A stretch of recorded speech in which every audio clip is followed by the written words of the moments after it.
What's going on, everybody? Welcome back to a brand new commentary video. Before this video really gets kicked off, I just want to say thank you guys for the support on the last few videos, like always, and just thank you guys so much for supporting us over the last year.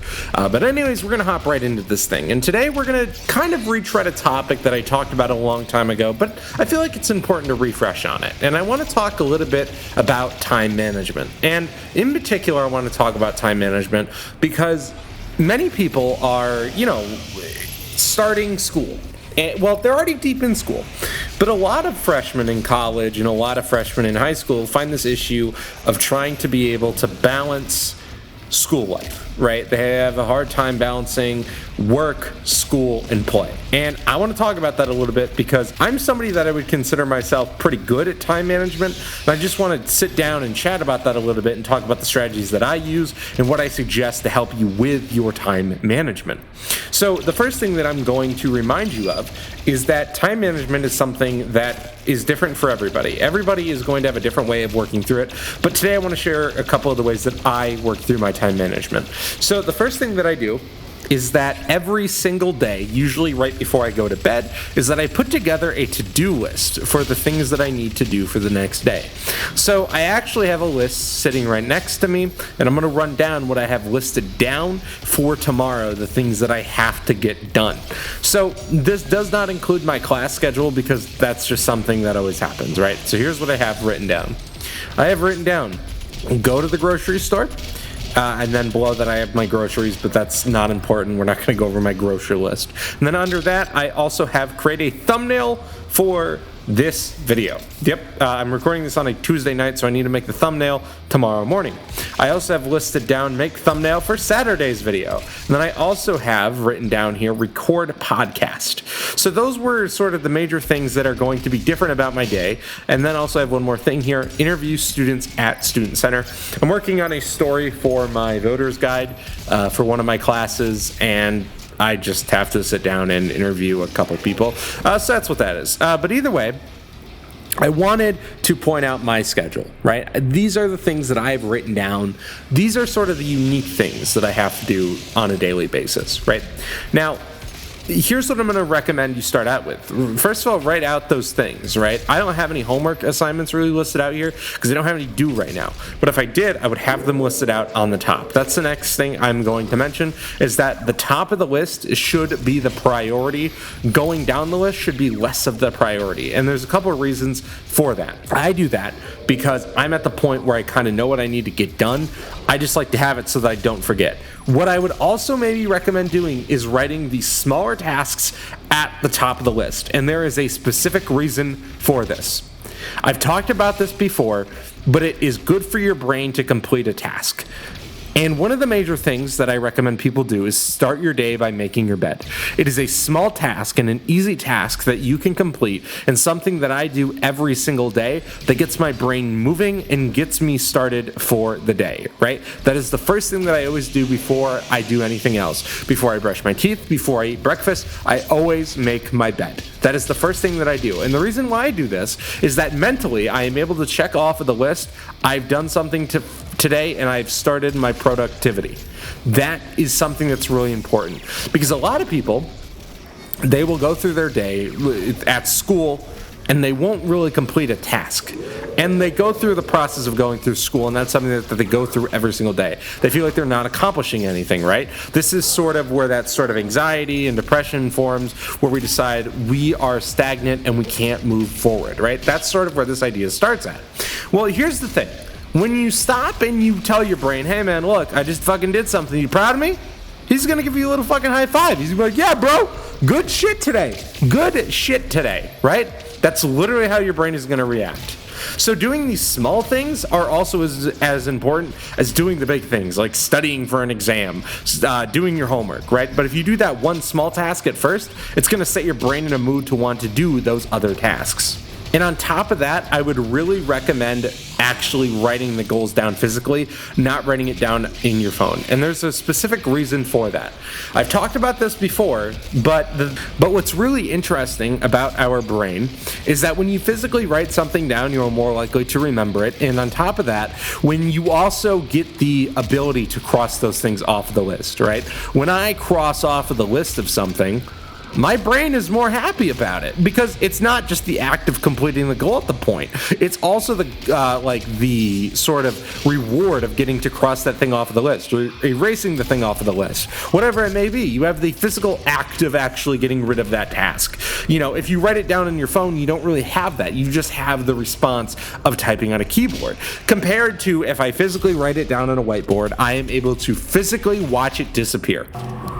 And the truth is that when I first started this idea of where I was going to start my day every single day by making my bed, for a long time that was really hard for me to get in the habit of. So what I did is that I always wrote it down on the list of things that I was going to do. And I still do from time to time, especially when I find myself struggling with time management. I feel like I'm not getting things done. I feel like I'm not doing enough, right? That's sort of when I still put it down on the list. And I think that's really important because for a long time, it's going to be hard to sort of adapt to this idea of where you are going to have a list of things that you are going to do. And some people will want to write it in a way that sort of forces them to do it every single day, even if they're tasks that they do every single day. And I think that that is a valuable strategy, especially to start out and to kick your brain into that cycle of, it's not necessarily dopamine, but necessarily this feedback loop of, okay, when I complete a task, I feel better, I'm erasing something off of this board,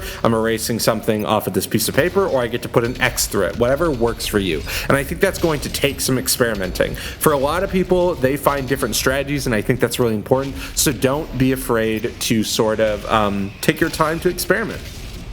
I think another thing too is that a lot of people, when they enter adulthood, that they don't realize is that at certain points in your life, there's going to need to be sacrifices that are going to be made.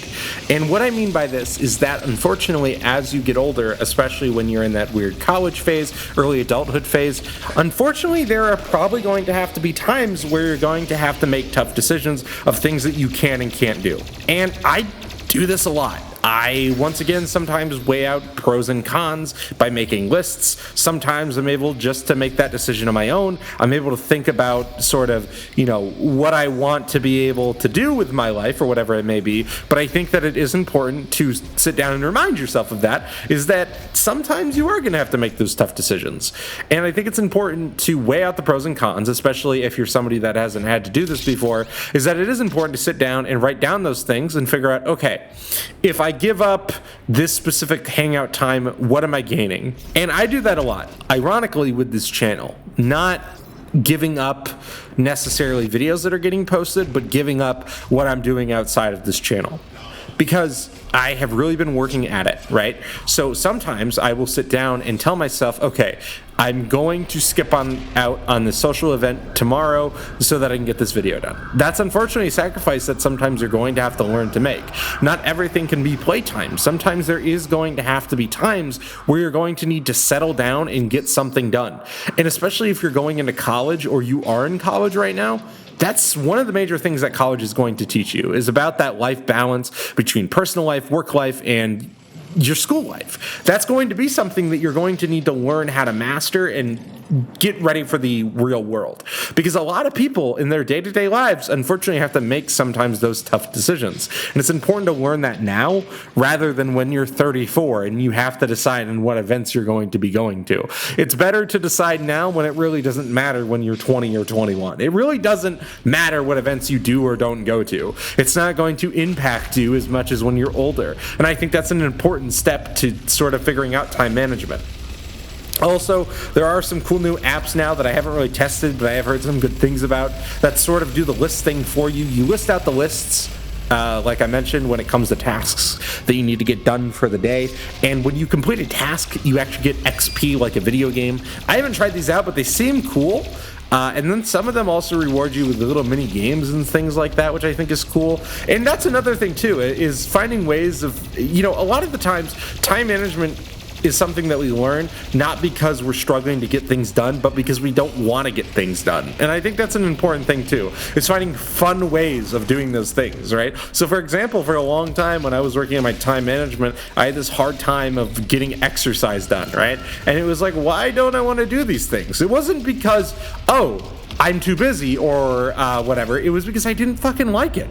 So I found a fun way of doing it. I found VR, right? I found playing different VR games as a form of exercise to be more fun than other things. And I think that's important, is genuinely making sure that you can find a fun way of getting tasks done too. Because if you're genuinely just trying to figure out on how to get tasks done without necessarily finding a way of getting them done that works for you, well, now we're talking about something different. Now we need to figure out a way of making sure that you're having fun while you're doing those tasks. And of course, not everything you're going to do in your life is fun, but I don't think that every task needs to be this miserable thing. Studying can be fun too if you implement different tools and ideas, for it. For me, I listen to music. Some people, they enjoy a TV show on the background, whatever it may be. Some people turn studying into a game with different kind of flashcard games online and things like that. So just because you're struggling with your time management necessarily does not mean that you don't have enough time or you don't know how to manage your time. Sometimes it is genuinely because you are so bored of the task itself that you don't want to do it and you're trying to push it off and you are trying to avoid it. And I think that that is important to also finding a way of getting the task done in a not necessarily a awesome fun manner, but doing it in a way that you find tolerable. Anyways, ladies and gentlemen, I hope that this video helped. I just kind of wanted to sit down and chat a little bit about how I deal with time management and what I suggest to others to finding that great sort of rhythm so that you're able to work on time management. But anyways, ladies and gentlemen, I just want to say thank you all so much for stopping by, watching the video, and if you haven't already, please hit that subscribe button. It would really mean a lot to us. We're still working really hard over here, and we have a lot of great stuff coming this month in particular. But also there's a link down to join our Discord. There's also a link to buy W Energy with our code Sigma934 for 10% off of any order on their website. Anyways, ladies and gentlemen, thank you so much for watching. Have a good rest of your day, and peace!